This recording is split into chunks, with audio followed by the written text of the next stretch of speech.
Chris Singleton is a former professional athlete drafted by the Chicago Cubs in 2017 following the loss of his mother in a racially motivated mass shooting, which we will talk about on today's show. Love is stronger than hate, and that I'm able to forgive. And for anybody out there listening is saying, well, hold on a second. Wait, what? Like, how could you forgive that? How do you explain that to somebody? Chris has now become an inspirational speaker and best-selling author who has shared his message of unity and racial reconciliation with the NFL, with NBA teams, as well as multiple Fortune 500 companies across the country. Chris on the podcast today. Welcome back to The Thermostat with Jason Barger. If you're currently on a commute, a walk, or just a micro break in your day, glad you're making time to step back, to think, and to reflect on the next steps on your journey. I've never been more convinced the best leaders and team cultures in the world are the ones that make time to step back, breathe in good oxygen, and calibrate their thermostat. I hope today's conversation leaves you feeling grounded and inspired. Now let's dive into today's topic to engage our minds and hearts in order to authentically lead and create compelling cultures wherever we are in the world. Hey everyone, it's Jason, and welcome back to the Thermostat Podcast. Wherever you are and however you're coming to the podcast today, thanks for tuning in and being a part of today's conversation. My hope and my commitment to you, as always, is that this is a place for you to step back, for you to think about the authentic leadership and how you're showing up in the world. And then also, what is the temperature that you're setting? What is the culture that you're trying to create with the people around you and your team and certainly in your life and your work throughout your organization? So we're going to dive into some great stuff today. If you are new to the program, a new listener, welcome. So glad you're here. We're now at over 180 episodes. So continues to grow and spread in exciting ways. And if you are new, welcome. If you're one of the OGs that have been with us from the very beginning, welcome back. And so glad this has contributed and added value to your life and work. Before we get started, if you'll do, of course, the quick thing, if you'll rate it 5 stars, you'll leave a positive review in your own authentic words. Those are the ways the algorithms work. And of course, help other people find the podcast. Every time you share it with somebody, that's how we amplify these positive messages in the world. So thanks to everybody that takes a moment to do that.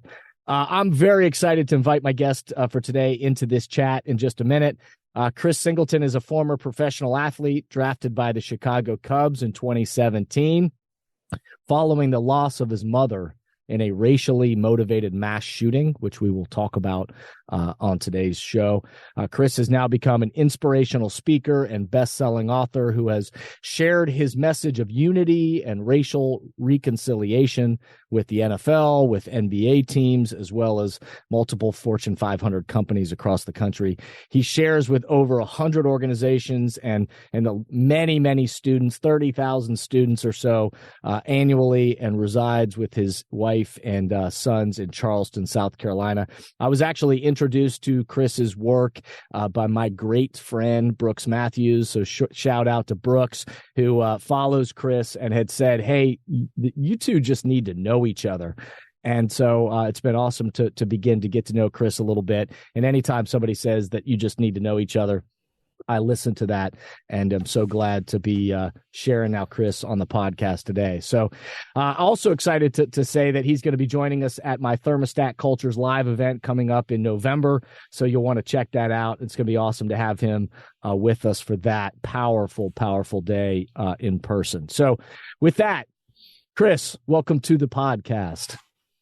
Thank you, man. Thank you for having me. And, I wish I was at home. It would sound a whole lot better, but I'm so grateful that I have some time to hang out with you on the road. So let's do it, man. Let's do it. Yeah. Thanks for taking time. I know you're moving around a lot. And so this was awesome that we could find at least a time where we can both stop and step back for a minute and chat a little bit. So before we dive into a lot of the really important, fun things that we'll talk about today, you and I are both athletes, ex-athletes. And so I'm interested in something in sports recently that has inspired you in some way, something that anything sports related that you've been watching or that you've been clued into that you're like, man, that's something that inspires you.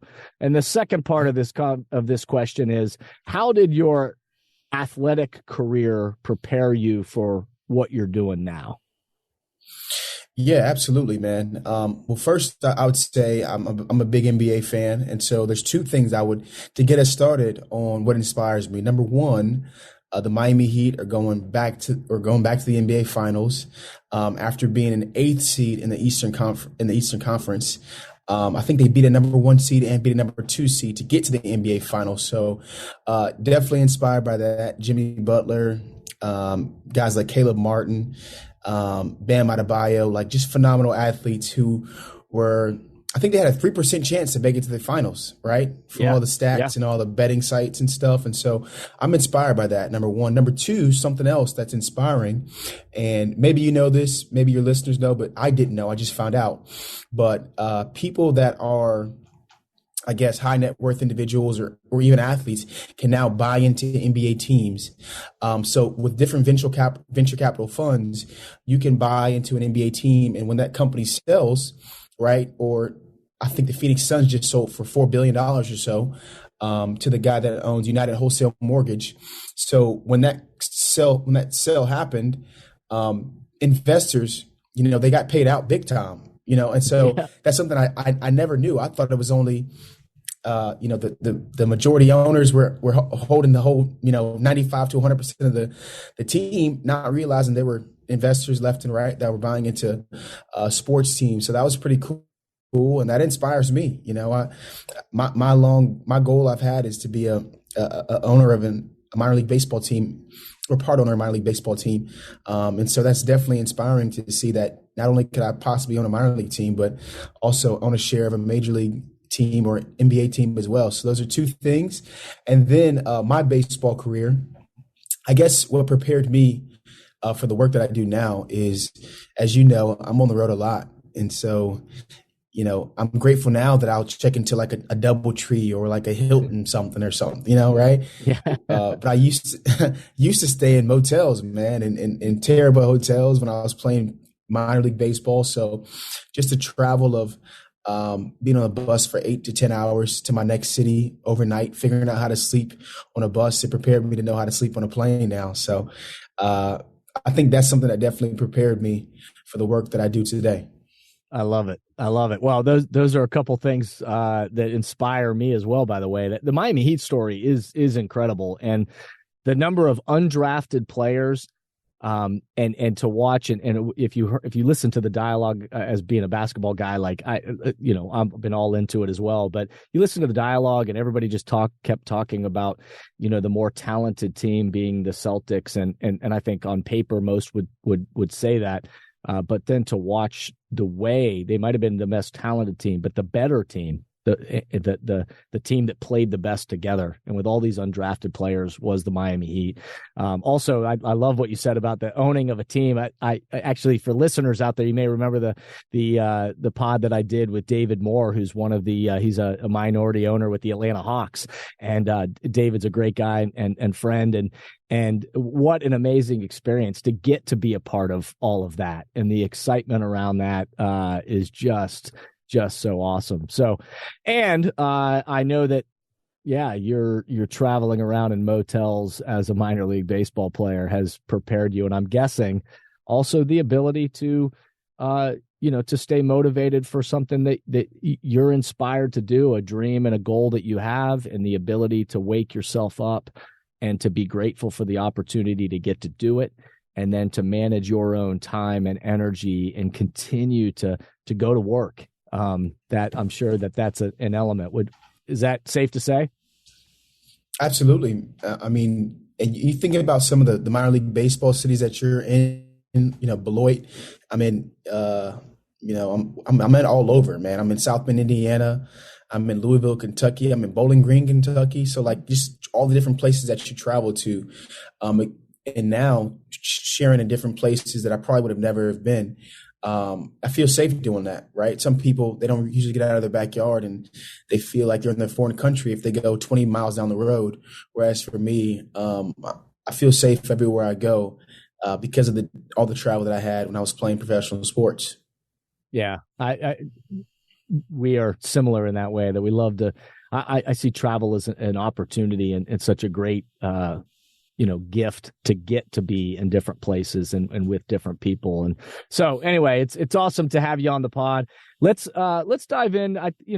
I think we got to start where the place that really was I think a change of direction in your life and certainly what's led you to where you are now. But tell us about a mass shooting and your mother being killed. And I won't steal the story from you. I'll let you use your own words. But what a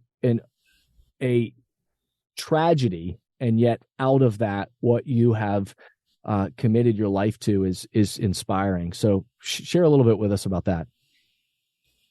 Yeah. So the tragedy that you're speaking of is Mother Emanuel AME Church tragedy. Back in 2015, there was a self-proclaimed white supremacist who came to my church with a goal of starting a race war in this country. And his thought process was, maybe if I take these 9 lives in a historically Black church, that people would hate each other so much that he could start an uproar in the country. And that was his goal. And I'm grateful that it did the exact opposite, that we came together, we locked arms, no matter what we looked like. And we marched the Cooper River Bridge together. Thousands and tens of thousands of us did that. I forgave my mother's killer. I've united so many people with the message of love being stronger than hate. But it was devastating, man. I lost my mom. I lost my hero in that shooting. And, to this day, one of my main goals every single day is just to make her proud.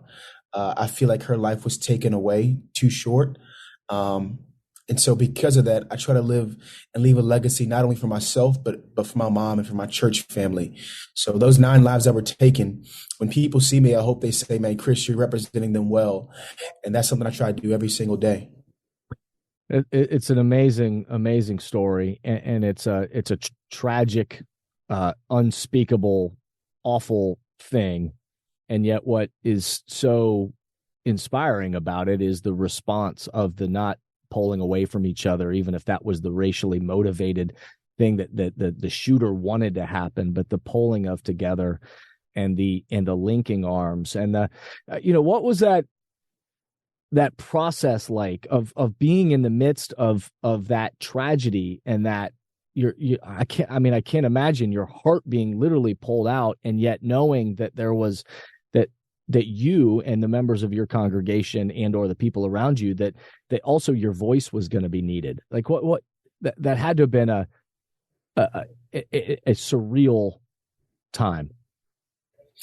Yeah, I think, initially you don't know that that's going to be the case. You're just devastated. You don't know that people are listening to your words. You haven't been through anything like this before.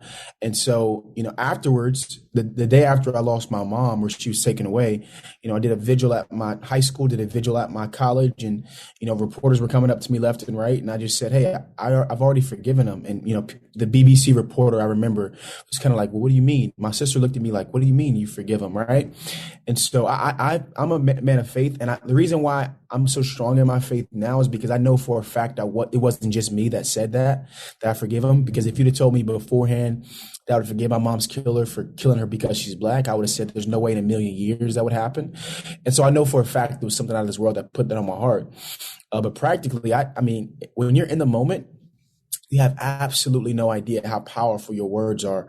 I went to sleep with like 2,000 followers. The next day I woke up with like 20,000, I think, on my social media. And so, just the words that I said that day, love is stronger than hate, have been used so many different other times now. And I know for a fact those weren't the words that I wanted to say. It was something that was placed on my heart. And then afterwards, the media was everywhere. I was turning down interviews left and right, ended up doing a bunch of them anyway, but still, went on the Today Show, met John Cena, different people like Andrew McCutcheon, different athletes like Dwight Howard, Dwayne Wade. So many people reached out to me and my family. Tom Brady asked for me and my brother to come up and hang out with the Patriots for 4 days, which we did. And then getting back home, there's a quarterback by the name of Cam Newton who's literally at my house saying, Chris, I just want to support you and your family. How can we do that? And so there's so many people that are reaching out that have supported me, that have helped me over the years. But initially, man, you don't even know what to expect. You just know that tragedy is struck, and hopefully people are coming to your aid. And I was blessed because people were looking out for me for sure. Yeah, well, it sounds like obviously you had people around you that were supporting you and were wanting to come to your aid, but also it sounds like there was some precision in your theology. It sounds like there was some precision in your ideology and in your own faith, your own that choice. And what I mean by precision is a moment like that happened, and yet your first response was, love is stronger than hate, and that I'm able to forgive. And for anybody out there listening is saying, well, hold on a second. Wait, what? Like, how could you forgive that? How do you explain that to somebody? Yeah. And I could lie and say, hey, these are the 5 practical steps of doing this, that, and the third, right? But every now and then something happens in your life that you can't explain without saying there's a higher power than just you and me, right? Mm-hmm. And I tell my little brother, because he's still growing in his faith. He's like, hey man, I think there's 2 ways you can go. Honestly, when your mom is killed while she's in church, you could say, hey Chris, listen, man, there's no way God is real if your mom is killed while she's praying in church. Or you could say, hey man, I don't know how it happened or why it happened, but I know only God can get me through it. And I went with the latter. And so after I forgave my mother's killer, I had no idea what that meant. But now, years and years later, I understand the power of forgiveness. There's a quote that I love. It says, forgiveness is setting a prisoner free only to later realize that you yourself are the prisoner. And I've seen people for decades be devastated by just holding a grudge, whether it's with themselves, their spouse, their family member. We forget 9 times out of 10, the person that wronged us, they're living their life and we're holding that grudge. They're not even thinking about it anymore. And so, I just think forgiveness has done so much for me in my life. But I had no idea the power of it when it happened. So beforehand, I would have said I was a person of faith. I grew up in the church, but when you grow up in the church, that doesn't mean you have a personal relationship. That just means you were forced to go. Yeah, that's so right. that's what that was for me. But after my mom was killed, I finally started seeking a personal relationship, and I thank God that I did. Well, and now so there's this on some of the other episodes I've talked about on this podcast, that the terminology has come up, or we've talked about this idea of post-traumatic growth. And that in positive psychology, there's this concept of post-traumatic growth, where it talks about, again, when traumatic things happen, and certainly what you're describing is beyond traumatic. It is, and it's not saying that anyone, it certainly is not saying that anybody wishes anything would happen. Of course, it's trauma, it's tragic. Nobody wants anything to happen, and yet in the midst of that, there are examples of people and messages that then come out of that lead to growth. And so doing the exact opposite of what it sounds like the shooter's intentions, of wanting people to pull each other apart, you've chosen, and this post-traumatic growth for you has been about sharing a message that actually brings people together. And certainly on this podcast, and people know that as we talk about developing people and thinking about how do we develop ourselves as leaders in the way that we think, act, and interact every day, and what is the culture that we're trying to create with the people around us, we talk about moving our mindset from being that thermometer thinking, purely reactionary just to what's going around us, to being proactive and thoughtful about, well, what is that temperature that we're trying to set? And what is it that we're going to be positively and proactively, what are we going to do to breathe oxygen into that, to build what we want into the future? And you clearly have aligned yourself with, hey, this is the temperature I want to set around love and unity and forgiveness. And then it's about breathing oxygen into that. What are you seeing in terms of the response that you're getting from schools and organizations and places that you are, of how these messages are uniting and or breathing oxygen into other people? But before we dive into that, let's take a quick break. Let's pause for a second, and we'll be right back. If you haven't done so already, we hope you'll visit Amazon or Amplify or jasonvbarger.com to check out Breathing Oxygen, my new book that is all about breathing good oxygen into ourselves and mindsets that fuel ourselves and the teams and the organizations around us. Positive, healthy thinking is as essential to great leadership and building a winning culture as the air we breathe. Leading yourself and a team of people has never been more complicated than it is today. As a leader, every move you make is either breathing life into your organization or slowly killing it. The atmosphere can easily turn toxic with negativity, blame, and doubt poisoning the culture. Just like every being on the planet needs good air to breathe, every organization needs leadership that breathes life into its people to sustain the energy required to complete its mission. Breathing Oxygen focuses on 6 key leadership mindsets that breathe life into any team: clarity, inclusivity, mental agility, grit, rest, and ownership. Join us, read, and share Breathing Oxygen. Available now from Amplify Books on Amazon and jasonvbarger.com. What are you seeing in terms of the response that you're getting from schools and organizations and places that you are, of how these messages are uniting and or breathing oxygen into other people?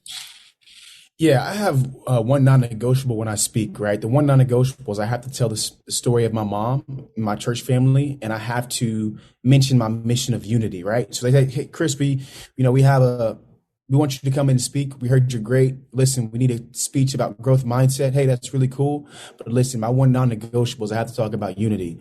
The main points that I share with this message, and I've kind of moved away from calling it diversity and inclusion message, more of just a unifying message, right? A uniting message, is there's a story behind every single stance. And I'm writing, my book comes out. My first adult book, man, I've written children's books left and right. My first adult book comes out, which was super hard. If I can go back in time, I would have hired somebody to write the whole thing for me, right? But it's coming out soon. And the basis behind it is that there's a story behind everybody's stance, right? The reason why we love the teams that we do is usually 2 reasons. The reason why we love the music that we do, there's usually 2 reasons. The reason why we vote the way that we do, there's usually 2 reasons. Either we were born with people that taught us to be that way or to like that thing, or number 2, we experienced something that says, hey, I know I was kind of taught this, but I experienced this and now I feel a little bit different. And most things fall in those 2 categories, right? Our favorite sports teams. Hey, my dad was a huge, Yankees fan, and so I'm a Yankees fan. Or it's like, hey, I got drafted by the Cubs. I experienced getting drafted by the Cubs. Now I love the Cubs, right? They changed my life. They gave me a shot. Or, hey, I love this type of music. Why do you love that type of music? Well, I remember as a kid, my mom always played this type of song, right? So I was taught to love this. The way that we vote, right? We were taught to like a certain thing, or maybe we experienced something. I said, man, I knew I grew up in this household, but I feel totally different. Even with our faiths, right? We grew up in the faith and we say, hey, I was taught to believe this. Or we say, hey, man, I grew up this way, but I experienced this, and this is kind of an out-of-body experience.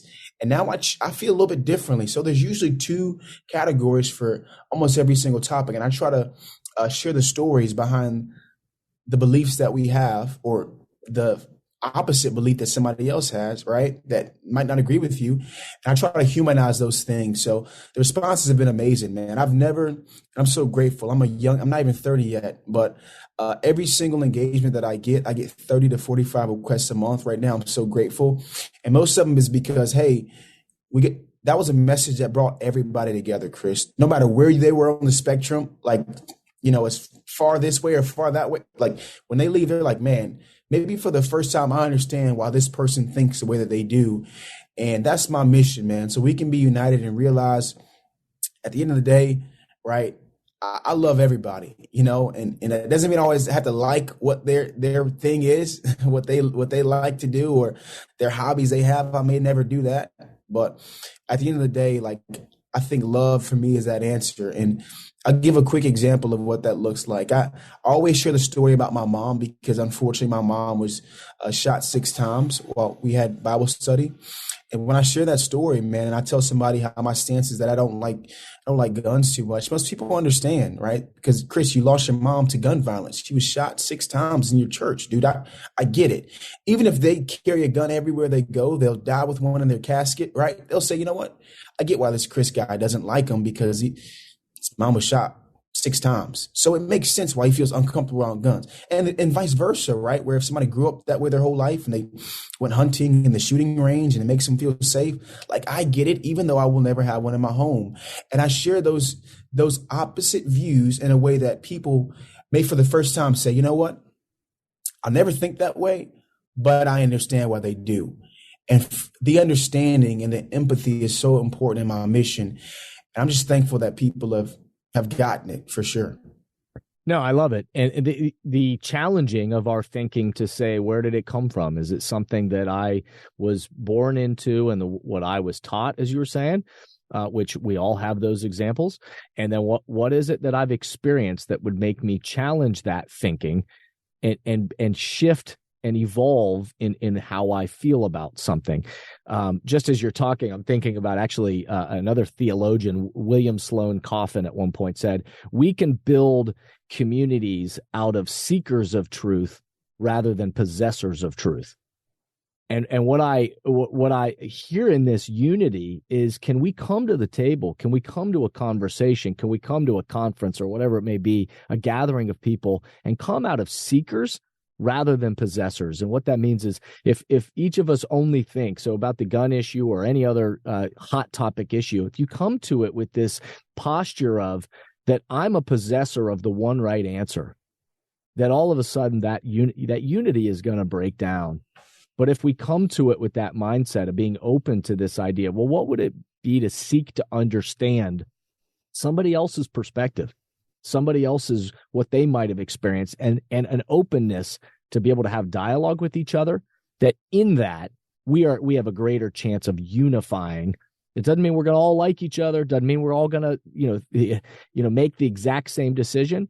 But I think in the midst of that presents the opportunity for community and that unity that you're talking about. Does that resonate at all?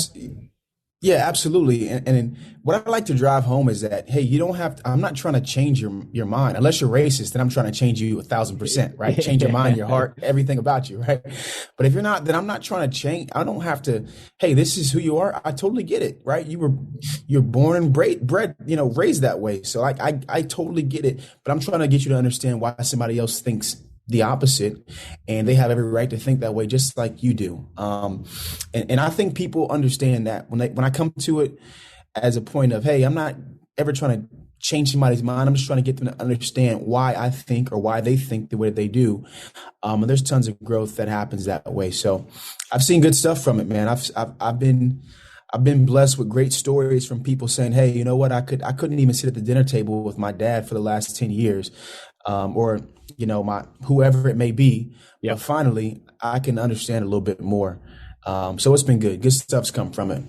No, I mean, it's these concepts that, by the way, people will be talking about to the end of time, the concept of forgiveness and the complex and power of forgiveness, the idea of unity and how do we, and again, I, on this podcast, the work that I do is I believe that our places of employment have the greatest opportunity in the world to bring people together. It's the place where we spend the most time, or at least most people do in their life, is at work. It's a place where the most diverse thinkers and backgrounds collide together. It's an opportunity where we have a chance to re-engage with what would unity really look like, to pull in the same direction, and to be open to those differences that are around us. And the other word that I want to focus in on just a second is this idea of loving. And choosing a mindset to say, I'm going to love my neighbor, and take a second to kind of redefine in my mind, like, what do we mean when we say that, right? But the connection I'm making too is bigger than just the way that we've talked about this concept of loving our neighbor. Again, another podcast episode that I've done, and many listeners will know Howard Behar, the former president of Starbucks, who's a great friend and mentor of mine and has been on the pod a bunch of different times. But he was one of the first people, as Starbucks was blowing up all around the world, who actually used the term love as it related to in a work setting. And a lot of people, they kind of stepped back and said, "Well, hold on. We're this is a company. We can't be talking about love." And yet the response then that he's gotten and the opportunity to say, no, absolutely. We as organizations, we need to be better at loving our people and thinking about not just our people and not just the people that we're trying to serve out there, but all people. I'm interested in introducing this idea of love beyond just the context of a church or a relationship, but in that, how do we define what loving your neighbor might look like? Yeah, I think it's funny, man. One of the examples that I try to do when I'm speaking is I'll ask people to get up and give somebody a hug that looks different than them, right? Yeah. And say, "I love you." And I say, tell them that you love them. And it's funny. People get a kick out of it. Some people are super introverted, like my wife. She's like, I'd rather jump off a building than tell somebody I love them. I don't know, right? She's just like that. Yeah. But the serious note of it, man, I would go around asking people like, "Hey, like, have you ever heard the words 'I love you' from somebody that looks different than you?" And they say, "You know what, Chris? I've been working at this company for 15 years. We're very diverse. I've never heard the words 'I love you' from somebody my whole life that looks different than me." Right? Or they say, "You know what, Chris? I've never gotten a hug from somebody that looks different than me. I'm 57 years old. I'm about to retire in a couple. Like, I've never gotten a hug from somebody that looks different than me." And we think it's, for me, I'm talking about loving people. And if we've never even heard those words from somebody else, then that's a great start for us. Also, when I say loving your neighbor, it's being kind, man. I think the best people in the world for me are those that pour out unconditionally. They're kind. And it's hard to be cruel or mean to somebody when they're just being so nice to you, man. And so for me, it's always thinking that every interaction that I have with people, it matters. I don't know what they're going through. I don't know if this may open the door for the next person. I know a mentor of mine, Inky Johnson, who's a phenomenal presenter. Yeah. He always says, like, "Hey, every opportunity I get, I want to leave it better than I found it. And then the next person that might look like me or whatever it may be, they're going to get an opportunity because I did what I was supposed to do." So that's what loving your neighbor is to me, man. It's about being selfless, about connecting with people that you might not connect with. It's about learning from people. So that's what I try to embody when I say the words "love your neighbor." No, and I love it. And again, people on this will recognize that when we talk about culture shaping, that culture shaping happens in the moment by moment, every single day. Culture shaping, and culture is dynamic, which means it's always being shaped and always changing. So the culture of our relationship, Chris, which is still very young, and yet we've had a number of phone calls now together and certainly doing this, and you're coming to my event in November, but the culture of our relationship, just the two of us, is evolving moment by moment, and it's going to be shaped by the way we think, by the way we act, and by the way we interact. And so that choice of the way I think about that relationship and to say, are we going to choose to love each other is a, big thing. What is that going to look like in action and behavior? And then in every little interaction, are we going to get a sense that we truly believe that and that we are in that? And so that happens in every little, one-on-one relationship, that the way we think, act, and interact moment by moment is shaping the culture. And then throughout a team and throughout an organization, moment by moment, every single day, the way that all the humans that make up that group, that ecosystem of people, is being shaped by the way they think, act, and interact. And so in those moments, again, the clarity around, well, what is it I want them to feel? That's what I hear you saying when Inky tells you that, is to say, I want, in this moment, I want people to not only be thinking a particular way and hear what I'm saying, but I want them to feel it by my actions. And in our interaction, I want them to leave saying, I now not only intellectually might understand what it means to feel loved, but I can feel what it means to feel loved. And so Yeah, that's good. these are my words, but like what you're doing and what you're talking about is that culture shaping conversation by conversation. Absolutely. And I'll give you an example of a leader, and this just happened recently, a leader that is, I don't even know the guy's name, but when you're doing things the right way, people will start to talk good about you behind your back, right?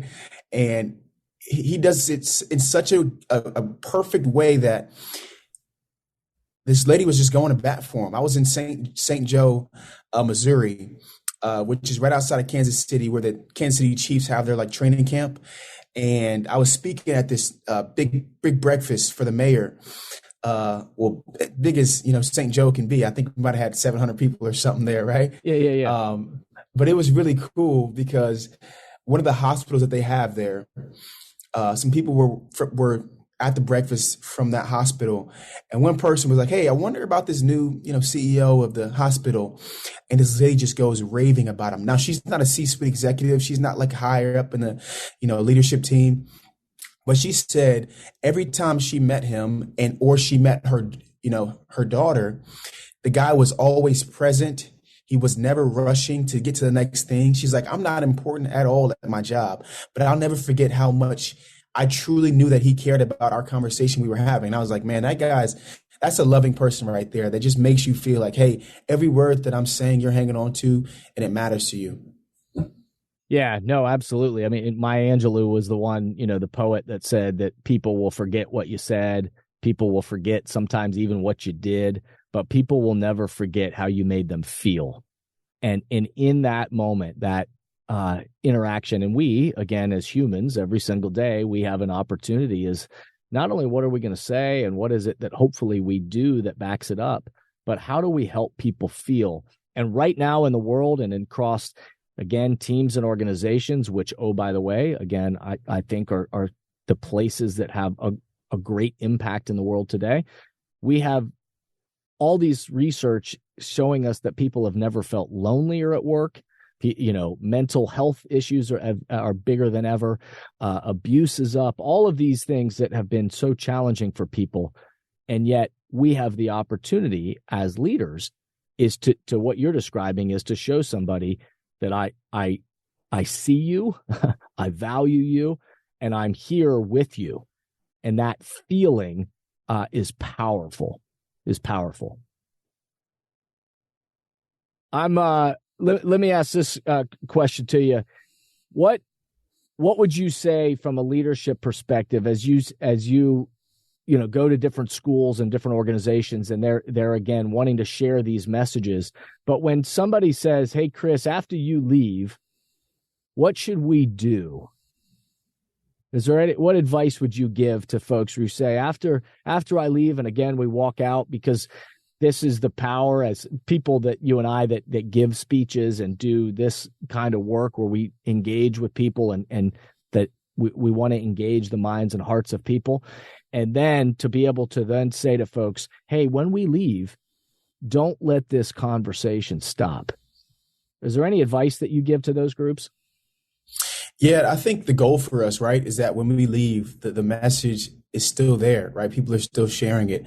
For me, it differs. Sometimes when I leave, they'll say, "Hey, Chris, we put together this committee where every single month now we'll talk about this," or, "Hey, Chris, once a quarter we celebrate everybody and we do this."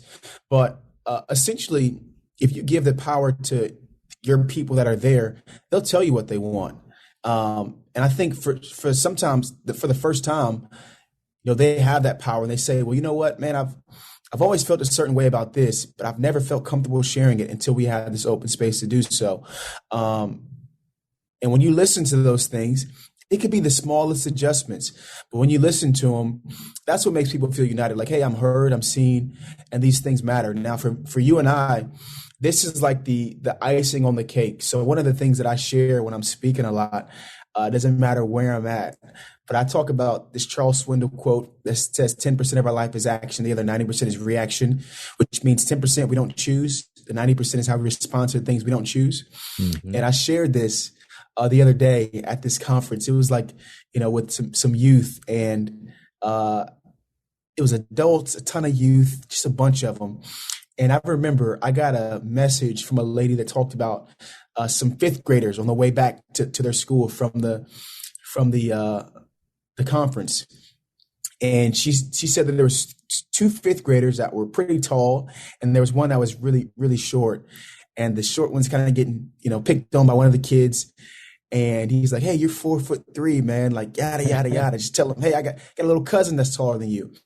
And the other tall kid looked at the middle kid and was like, "Hey, that's just his 10%. We don't choose how tall or short we are." And so for me, it's like, man, I love when people have the takeaways and they use them in their everyday lives to help them get through things. And then also, man, people change their heart. They say, "You know what, Chris, I thought that being racist was just something I had to be because that's the way that I grew up. But I didn't realize I can be taught unity. I don't have to believe these things." Now I realize, Nate, you're right, man. None of us chose our first language. So why in the world would I be making fun of this guy that has an accent, right? Or why would I treat him differently if I didn't choose my first language either? So just the takeaways that I've seen, it differs. But when the leadership gives the power to the people that they have in their organization, I've seen some cool stuff happen. No doubt. We talk about a lot on this is that conversations are the currency for change. I love that phrase. Conversations are the currency for change. And when we come together and truly listen to each other and truly then say, well, what is this message? What does this mean? Not just intellectually, do I understand it, but what am I going to do with this differently? That in the very intentional ways, what is that response to go set the temperature then that you want? And then also the more that we practice that way, the more that just becomes, as you know, as an athlete, that just becomes the way that we play.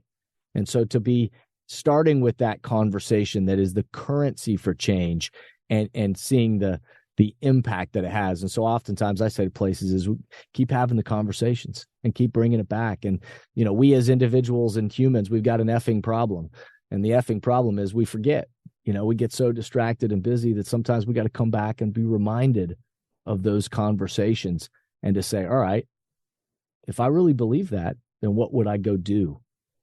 And man, you are an example of that, and so excited to get some time with you. You're going to see in the show notes, by the way, everybody, we'll put this in there where you can find chrissingleton.com, and to learn more about his story. I also will again just say I'm excited to have him in Columbus for in person, that for Thermostat Cultures Live Friday, November 3rd, I believe it is. And we're going to have the intimate VIP in-person audience, and then certainly virtual folks joining us as well. So if you want more of Chris, I'm excited to host him and have him with us. I'll lastly just end by saying this, Chris, I love you.